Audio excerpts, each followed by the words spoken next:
आप देख रहे हैं लेटेस्ट कानपुर न्यूज। कानपुर की सभी खबरों को देखने के लिए हमारे चैनल को तुरंत सब्सक्राइब करें। श्री संकट मोचन हनुमान जी महाराज का 79वां वार्षिक महोत्सव का आयोजन। भव्य सिंदूर वंदन और श्रृंगार कर भोग लगाकर की गई भव्य आरती। मुकुल बंधुओं की भजन संध्या पर श्रद्धालुओं का लगा तांता जमकर। महिलाओं और पुरुषों ने किया नृत्य। हजारों की संख्या में दर्शनार्थियों की भीड़ उमड़ी। जय घोष के लगाए नारे। वृंदावन धाम से पधारे ज्ञानेश जी महाराज ने पूजन अर्चन कर हनुमान जी के खोले पट। प्राचीन मंदिर हनुमान धाम चौबेपुर में आयोजित हुआ कार्यक्रम।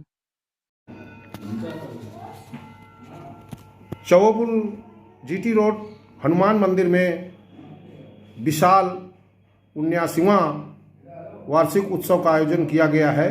इसमें वृंदावन धाम से पधारे हमारे प्रवर आचार्य ज्ञानेश जी गौड़ के साथ हम रूबरू हो रहे हैं। जानते हैं सनातन धर्म की उनकी अलौकिक कथाओं के बारे में और जनमानस में उनकी क्या विचारधारा, क्या संदेश देना चाहते हैं। महाराज जी, अलौकिक कथा 1 सप्ताह तक चली आपकी, क्या संदेश देना चाहेंगे क्षेत्रवासियों को और अपनी कथाओं का थोड़ा सा सूक्ष्म वर्णन जरूर बताइए हम लोगों को। सभी लोगों को जय सिया राम।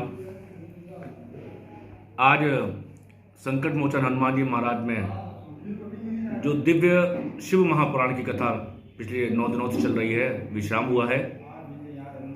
और सबसे बड़ी बात यह है कि शिव महापुराण की कथा, भगवान शिव से कैसे हम करीब आए, शिव तत्व की क्या पहचान है, शिव तत्व क्या है, ये पूरा ब्रह्मांड जिसने रचा, सारे देवी देवताओं जिनका प्रादुर्भाव भगवान सदाशिव से हुआ है, उनकी दिव्य कथाएं, माँ पार्वती कथाएं, माँ सती कथाएं यहाँ पर दिव्य रूप से जो हमारे पुराणों में विदित हैं। मेरा एक ही मानना रहता है और गुरुदेव का मेरा आदेश यही है कि जिस भी पुराण, जिस भी इतिहास की कथा मैं करूं, जिस भी विषय पर कथा पर बोलूं, तो जो पुराणों में हमारे वेद व्यास जी महाराज ने, जो हमारे वेद ऋषि मुनियों ने जो हमें दिया है, बस वही वाणी आपके सामने निवेदित करूं, अपने मन की कोई वाणी ना हो।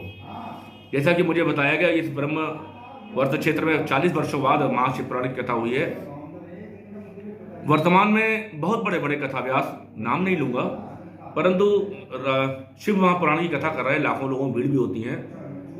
परंतु इतना मैं दावे से कह सकता हूं कि कोई भी 5 से 10% कथा पुराण से नहीं बोलते हैं। दूसरा मेरा एक और उद्देश्य रहता है, पुराणों की कथा, भगवानों की कथा, ये किसी भक्त को लिए, किसी भी धर्मावलंबी के लिए भ्रमित करने की कथा नहीं होनी चाहिए।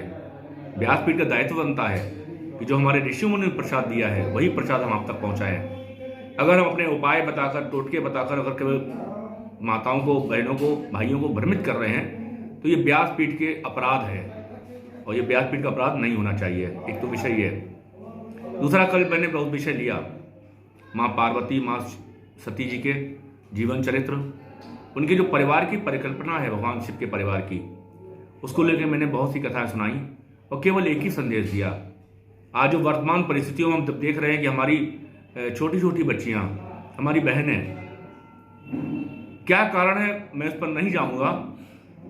कैसे हमने परिवार ने उनको संस्कार दिए हैं, क्या संस्कार विहीन होने के कारण छोटी छोटी बच्चियां, कोई रहीम रमेश बनकर आता है, हमारी बच्चियों को छल लेता है और छोटे छोटे टुकड़ों में बांटकर कहीं अटैची में पैक हो रहे हैं, कहीं फ्रेम में पैक हो रहे हैं। श्री संकट मोचन हनुमान धाम हमारे पूर्वजों द्वारा यहाँ पे स्थापित है और इस वर्ष 79वां वार्षिक महोत्सव चल रहा है।